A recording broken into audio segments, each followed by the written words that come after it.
कुछ नहीं छिपेगा, सब दिखेगा साफ साफ। न्यूज अड्डा सिर्फ IBC 24 @YouTube पर। नमस्कार, मैं हूं वरुण सखाजी और आप देखना शुरू कर चुके हैं खबर बेबाक और IBC 24। 2026 में देश की लोकसभा और राज्यसभा सीटों का परिसीमन होगा। यह 55 साल बाद ऐसा परिसीमन होगा जिसमें लोकसभा की सीटें बढ़ेंगी। लोकसभा सीटें अंतिम बार 1971 में बढ़ाई गई थीं। इसका आधार 2021 की जनगणना को माना जाना था, लेकिन कोरोना के चलते यह नहीं हो सकी थी। अब इसका आधार आगामी जनगणना होगी।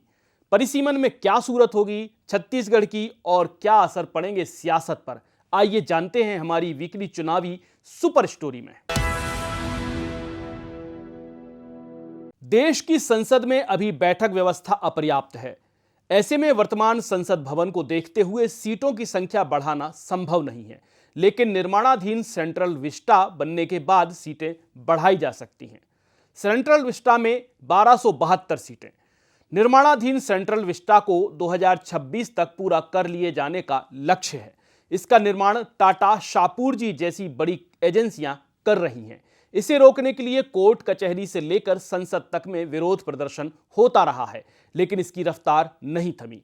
कोरोना में 2 साल पिछड़कर भी यह प्रोजेक्ट समय पर चल रहा है। इसमें 888 लोकसभा सांसद और 384 राज्यसभा सांसदों के बैठने की व्यवस्था बनाई गई है। इस भवन को आगामी 150 सालों के हिसाब से तैयार किया जा रहा है। वर्तमान में 543 लोकसभा और 250 राज्यसभा सदस्य हैं। इस लिहाज से मौजूदा संसद भवन में इनकी बैठक व्यवस्था बनाई गई है। इसलिए छत्तीसगढ़ में जरूरत परिसीमन की। छत्तीसगढ़ में अभी 11 लोकसभा और 5 राज्यसभा सीटें हैं। छत्तीसगढ़ की जनसंख्या 2,73,00,000 है। साल 2018 के विधानसभा चुनावों में मतदाताओं की संख्या 1,85,45,819 थी। 1.25 करोड़ वोटर और 2,73,00,000 आबादी के साथ छत्तीसगढ़ में अभी विधानसभा सीटों की संख्या 90 है, जबकि लोकसभा 11 है। यानी 11 लोकसभा सीटों में 16,86,000 औसत आबादी है, जबकि विधानसभा में यह 2,06,000 का एवरेज है। छत्तीसगढ़ की जनसंख्या वृद्धि दर 2.1 है। इस लिहाज से देखें तो 2026 तक 2,85,00,000 जनसंख्या हो जाएगी। भारत सरकार के जनसंख्या आंकड़ों के मुताबिक यह कैलकुलेशन छत्तीसगढ़ रेजिडेंट्स को लेकर किया जाता है, जबकि किसी भी प्रगतिशील राज्य में 10 से 12% तक फ्लोटिंग आबादी आती है। यानी छत्तीसगढ़ में 2026 तक 3 करोड़ से अधिक लोग होंगे। इस लिहाज से देखें तो वोटर्स की संख्या 2.5 करोड़ पहुंच सकती है। यानी लोकसभा सीटें अगर 11 ही रहती हैं तो आबादी का औसत लगभग 27 लाख से 40 लाख हो सकता है। यह भारी भरकम है।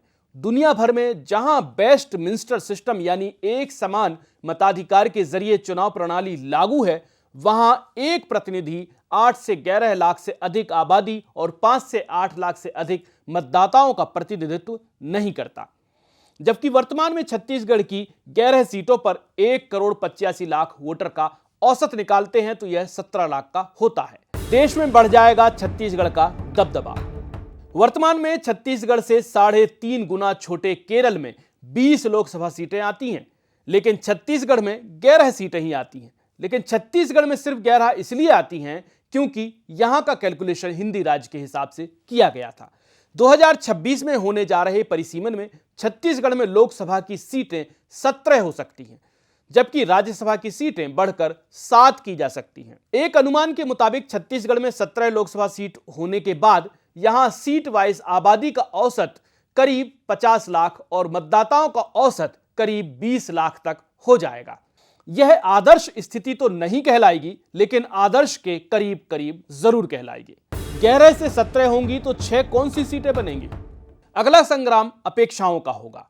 जब परिसीमन आयोग इस पर काम शुरू करेगा तो हर स्टेक होल्डर से बात करेगा। वर्तमान में 11 सीटों में सरगुजा, रायगढ़, कोरबा, जांजगीर, बिलासपुर, रायपुर, दुर्ग, कांकेर, बस्तर, राजनांदगांव और महासमुंद हैं। नए परिसीमन में इनमें से कुछ के नाम भी बदल सकते हैं और नई 6 जोड़ी जा सकती हैं। इस पर आपको एक अलग से वीडियो बनाकर मैं बताऊंगा कौन सी सीटें होंगी नई और क्या होंगे उनके नाम। फिलहाल दीजिए मुझे इजाजत, नमस्कार। कुछ नहीं छिपेगा, सब दिखेगा साफ साफ। न्यूज अड्डा सिर्फ IBC 24 @ YouTube पर।